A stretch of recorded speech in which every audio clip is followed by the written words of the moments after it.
Assalamualaikum warahmatullahi wabarakatuh. Di sini saya akan menjelaskan tentang soal UTS etika dakwah. Yang ke satu adalah jelaskan pengertian dakwah, yaitu adalah pengertian dakwah secara istilah dan bahasa serta ruang lingkup etika dakwah. Yang ke satu adalah Yang pertama adalah pengertian etika dakwah secara bahasa dan istilah. Secara bahasa, tata krama, adab, dan kesopanan dalam berdakwah baik dalam tampilan, tutur kata, maupun tindakan dai dengan nilai baik dan buruk. Dan satu lagi adalah yaitu ilmu yang mempelajari aspek-aspek kehidupan dan perbuatan dakwah, keputusan dan tindakan dakwah, dan pertanggungjawaban moral dalam dakwah sehingga melahirkan suatu pengetahuan dalam membangun akhlak dakwah. Pengertian etika dakwah juga bisa berarti kode etika dakwah, yakni aturan main bagi dai berkenan dengan nilai etis dan dakwah. Menurut ruang lingkup ialah adalah kerangka analisis objek,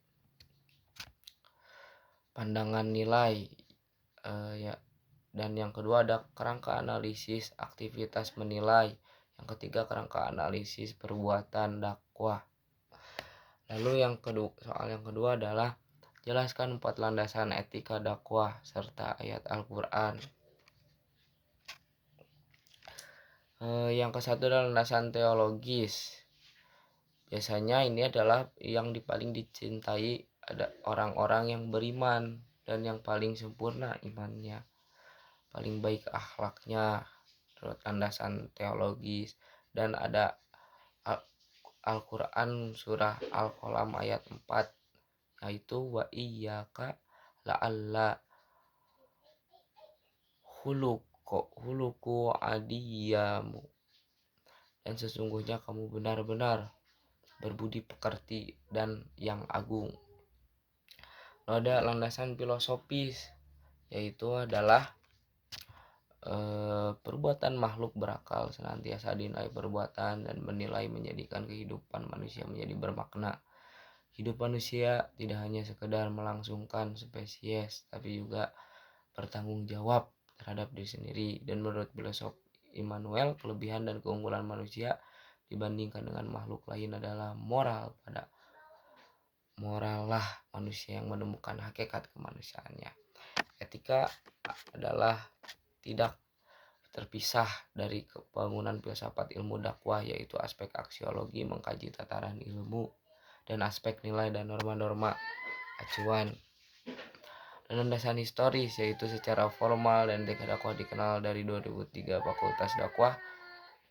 Mata kuliah etika dakwah ini dalam kurikulum Fakultas Dakwah merupakan bagian integral yang tidak terpisahkan dan bangunan filsafat ilmu dakwah, yaitu aspek aksiologis dakwah yang mengkaji tataran ilmu dalam aspek norma-norma acuan. Landasan sosiologis, manusia adalah makhluk sosial, manusia adalah makhluk yang hidup bersama-sama dengan manusia lain, dan moral mutlak berlaku bagi manusia hidup bersama. Lanjut, ada jelaskan pendekatan dan teori etika dakwah, yaitu adalah pendekatan etis adalah dakwah yang menjunjung tinggi nilai-nilai etika dan nilai-nilai etika sekumpulan konsep teoritik dalam etis adalah nilai etika dakwah menurut Al-Quran adalah al-hadis, dan berdakwah harus dilakukan secara al-hikmah, pengajaran dan perdebatan yang terpuji.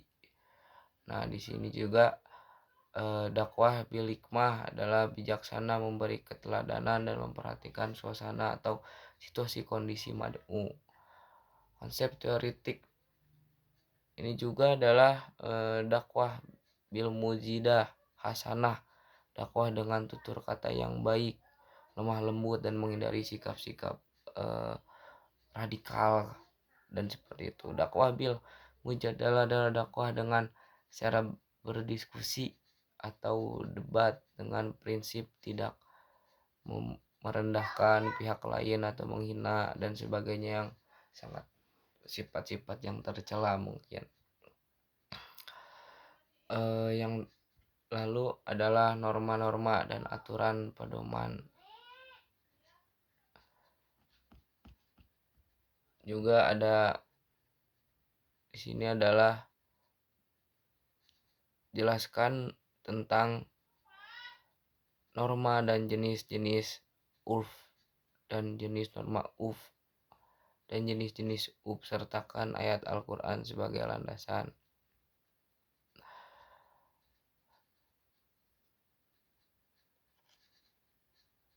Di sini adalah norma-norma.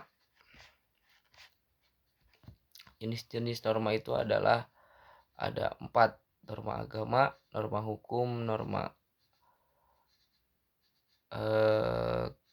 kesucian, dan norma kesopanan. Norma agama adalah norma yang berdasarkan pada ajaran atau kaidah suatu agama. Dan lalu ada norma hukum, adalah norma yang berdasarkan pada aturan hukum yang berlaku di suatu negara maupun internasional. Dan norma kesusilaan, yaitu adalah norma yang berdasarkan pada hati nurani yang menghasilkan akhlak seorang yang menjadi dianggap terbaik dan buruk. Yang terakhir adalah norma kesopanan, yaitu adalah norma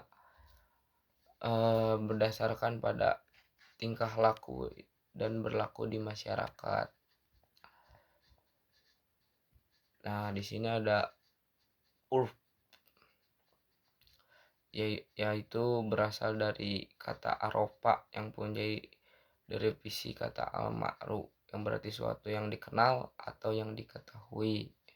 Menurut bahasa adalah kebiasaan yang baik, dan menurut fuqaha urf adalah segala sesuatu yang telah menjadi kebiasaan masyarakat yang dilakukan. Nah, di sini ada Quran surah Al-A'raf ayat 199 yang artinya, suruhlah orang mengerjakan yang ma'ruf dan berpalinglah dari orang-orang yang bodoh, dan menyuruh supaya menggunakan urf. Kata urf yang tadi dibahas, yang tadi artinya adalah dengan suatu perkara yang dinilai baik oleh masyarakat. Macam-macam urf di sini ada beberapa ya, yaitu adalah urf menurut dari segi objek ada 2, yaitu urf laji, yaitu kebiasaan masyarakat yang menggunakan ungkapan untuk mengumpulkan suatu ungkapan. Itu urf amali, yaitu kebiasaan masyarakat yang berkaitan dengan perbuatan biasa maupun muamalah.